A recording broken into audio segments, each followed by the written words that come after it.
बिस्मिल्लाहिर्रहमानिर्रहीम। सज्जाद अहमद की तरफ से सबको सलाम पहुँचे। इन वीडियोज़ में हम देखेंगे BA, BSc associate degree program जो कि 2 ईयर डिग्री प्रोग्राम्स हैं। उनके कंप्यूटर साइंस का जो सिलेबस है उसके पास्ट पेपर देखेंगे और उनका सॉल्यूशन देखेंगे। वीडियो स्टार्ट करने से पहले मेरी आपसे गुजारिश है कि अगर आपने चैनल को सब्सक्राइब नहीं किया तो सब्सक्राइब कर लें। वीडियो के मतलब अपने दोस्तों को बताएं। अगर वीडियो अच्छी लगे तो ही लाइक करें और दोस्तों के साथ शेयर करें। चलें स्टार्ट करते हैं। What are the different types of operating system? Operating system की कितनी टाइप्स हैं? Type of operating system, stand alone operating system.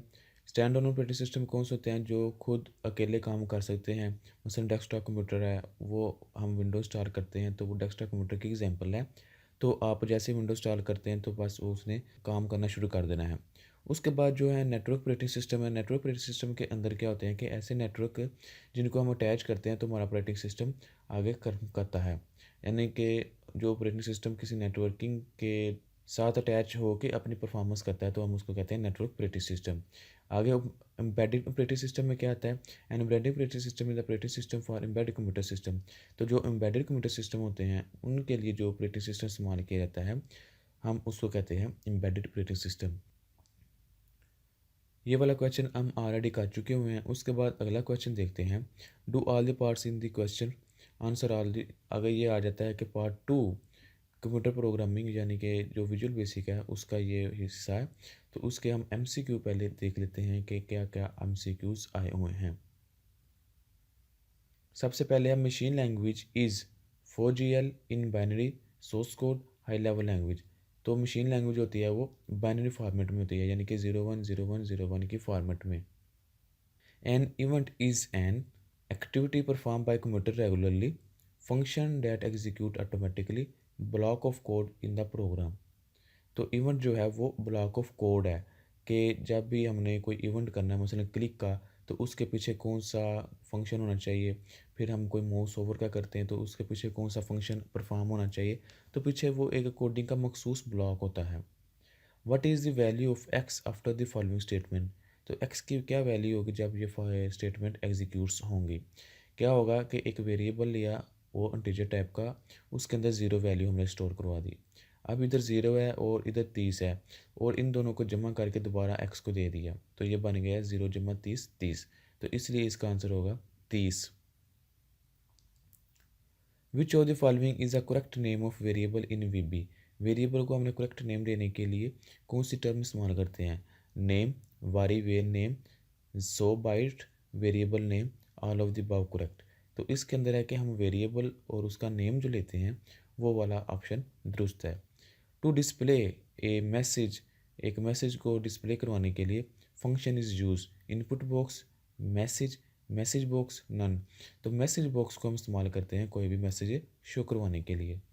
A memory location that change during project execution is known as, कि ऐसी चीज़ जो project execution के दरमियान change होती रहती है उसको क्या कहते हैं? Dimension, constant, static, variable. तो उसको हम वेरिएबल कहते हैं। Which of the following reverses the boolean value of relational expression? तो रिलेशन एक्सप्रेशन के अंदर कौन सी ऐसी चीज़ है जो बूलियन की वैल्यू को उल्ट कर देता है? यानी कि अगर ज़ीरो है तो वन, वन है तो ज़ीरो कर देता है। बट, और, नॉट, एंड। तो नॉट एक ऐसा है फंक्शन जो कि हर वैल्यू को उल्ट कर देता है, यानी कि अगर आपके पास वैल्यू वन है तो उसको ज़ीरो कर देता है, अगर ज़ीरो है तो उसको वन कर देता है। नेक्स्ट है which of the following return true if a 50 और बी 55? कि इनमें से कौन सी चीज़ ट्रू रिटर्न करेगी? तो हम ये कह सकते हैं कि इन दोनों को जमा करने पे नहीं। क्या ए बड़ा है या बराबर है बी के? नहीं, बड़ा भी नहीं है बराबर भी नहीं है। A B not equal to, हाँ ये बात ठीक है कि ये दोनों इक्वल नहीं हैं। The code that is use is a sub procedure to stop execution of a program is exit to, exit, end with, end sub. तो जो हम सब प्रोसीजर लिखते हैं उसको अगर हमने एंड करना हो तो उसके लिए हम एंड सब लगाते हैं। पीछे हमने जितनी भी कोडिंग की है उनके अंदर ये आपको नज़र आएगा। The right side of an assignment operator will be hold variable, constant, expression, all of the above. तो इसका आंसर है ऑल ऑफ द अबव, यानी कि सारी चीज़ें आ सकती हैं। नेक्स्ट जो लॉन्ग क्वेश्चन है उसके अंदर क्या है कि हमने 3 क्वेश्चन मिलते हैं, 2 करने होते हैं। Briefly explain the difference between the following term, के थोड़ा-थोड़ा इनके दरमियान डिफरेंस बताएँ। सबसे पहले है structure programming, object oriented programming, visual programming. Structure programming का पहले मैं थोड़ा-सा वैसे बोल देता हूँ कि हम क्या करते हैं इस प्रोग्रामिंग टेक्नीक के अंदर मुख्तलिफ मॉड्यूल के मुख्तलिफ स्ट्रक्चर बना लेते हैं। तो फिर हम उन स्ट्रक्चर्स को कॉल करते हैं अपनी-अपनी ज़रूरत के मुताबिक। तो ये चीज़ है। और ऑब्जेक्ट ओरिएंटेड प्रोग्रामिंग में क्या होती है कि हमने हर चीज़ का ऑब्जेक्ट बना लेते हैं और बजाय के स्ट्रक्चर को कॉल करने के हम सिर्फ ऑब्जेक्ट को कॉल करते हैं। और विजुअल बेसिक में क्या होता है कि हमें हर चीज़ नज़र आ रही होती है कि ये बटन है, ये चीज़ है, लेकिन दूसरी लैंग्वेज के अंदर हमें बटन नज़र नहीं आ रहे होते, वहाँ हमने कोडिंग करनी होती है। मसलन बटन का कोड लिखना होता है तो बटन अपीयर होता है। इसी तरह अगर हमने फॉर्म लगाना है तो फॉर्म का कोड लिखेंगे तो फॉर्म अपीयर होगा। इसी तरह कॉम्बो बॉक्स का कोड लिखेंगे तो कोड लिखने पर हमें कॉम्बो बॉक्स अपीयर होगा। लेकिन विजुअल बेसिक एक अलग चीज़ है, उसके अंदर हमें हर चीज़ विजुअली नज़र आ रही होती है और हम किसी भी चीज़ को पकड़ के लगा सकते हैं।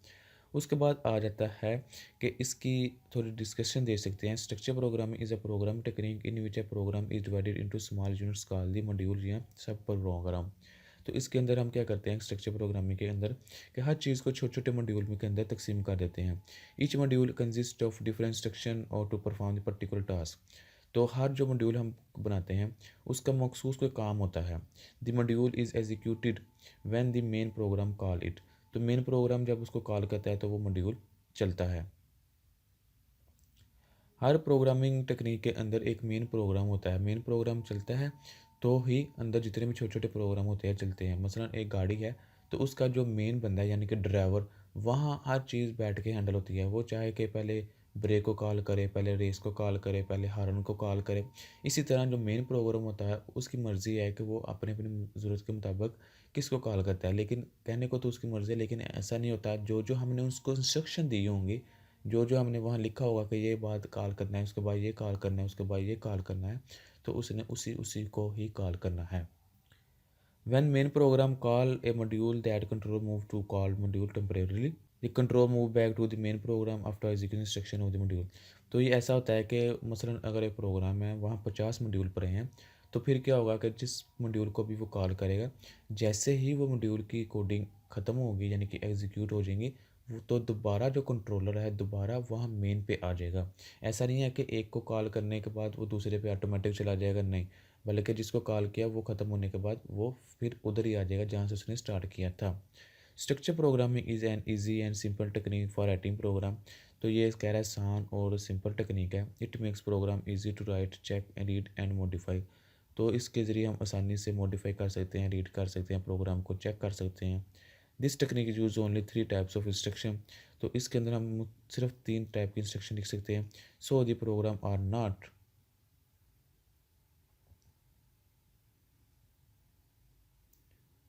कम्प्लेक्स। तो इसके अंदर कोई कम्प्लेक्सिटी ज़्यादा नहीं आती। Following type of instruction are used in this technique: sequential structure, conditional या सिलेक्टिव स्ट्रक्चर, आइटरेटिव या रेपिटेटिव स्ट्रक्चर। तो इन तीनों स्ट्रक्चर को हम स्ट्रक्चर प्रोग्रामिंग के अंदर इस्तेमाल करते हैं। उसके बाद आ जाता है ऑब्जेक्ट ओरिएंटेड प्रोग्रामिंग टेक्निक। इसके अंदर क्या होता है कि हम हर चीज़ का कोई ना कोई ऑब्जेक्ट बना लेते हैं। तो फिर जब हमने उस चीज़ को कॉल करना तो उसके ऑब्जेक्ट को हम कॉल करते हैं। मसलन एक पर्सन का हमने डाटा लिया, उसको एज ऑब्जेक्ट लेंगे। फिर पर्सन के कौन कौन से काम है, मसलन वो रीड करता है, राइट करता है, उसका नेम है, उसका डाटा है, एड्रेस है, फ़ोन नंबर है। तो हम उस पर्सन को कॉल करके उसका डाटा एक्सेस करेंगे, राइट करेंगे, मॉडिफाई करेंगे। इसकी थोड़ी-थोड़ी डिटेल देख लेते हैं। OOP is a technique in which program are written on the base of objects. कि ये ऐसी टेक्निक है जिसके अंदर हम प्रोग्राम ऑब्जेक्ट्स की बेस पे लिखते हैं। An object is a collection of data and function. Object में represent an person, thing, place in the real world. तो इसमें के अंदर क्या होता है कि ये मुख्तलिफ चीज़ें हो सकती हैं, पर्सन हो सकता है, प्लेस हो सकता है, कुछ भी। In OOP, data and all possible function on data are grouped together। तो इसके अंदर क्या होता है कि हर चीज़ को ग्रुप किया जाता है। Object oriented program are easier to learn and modify. तो इसके अंदर भी हम आसानी से मॉडिफाई कर सकते हैं, लर्न कर सकते हैं ईजी से। C++, Java are the most important object oriented language. तो C++ और जावा बहुत मशहूर लैंग्वेजेस हैं। An object oriented program usually contain different type of object. तो इसके अंदर क्या होता है, जैसा कि नाम से ज़ाहिर है, ऑब्जेक्ट ओरिएंटेड प्रोग्रामिंग तो इसके अंदर तकरीबन होते ही ऑब्जेक्ट्स हैं। ईच ऑब्जेक्ट्स यानी कि each corresponding to the particular kind of the complex data to manage या perhaps of the real world object concept such as bank account and hockey player। तो ये मुख्तलिफ चीज़ें उसने एग्जाम्पल दी हुई हैं कि हम हर चीज़ को एज ए ऑब्जेक्ट के तौर पर लेते हैं। उसके बाद नीचे आ जाते हैं, वो है visual programming. Visual programming is use to provide a user friendly interface या इंटरेक्टिव विद द प्रोग्राम। तो यानी कि इसके अंदर क्या होता है कि यूज़र को फ्रेंडली माहौल नज़र आ रहा होता है कि ये बटन है, अच्छा मैंने ये लगाना है, ये कम्बो बॉक्स है, अच्छा मैंने ये लगाना है, इस तरह।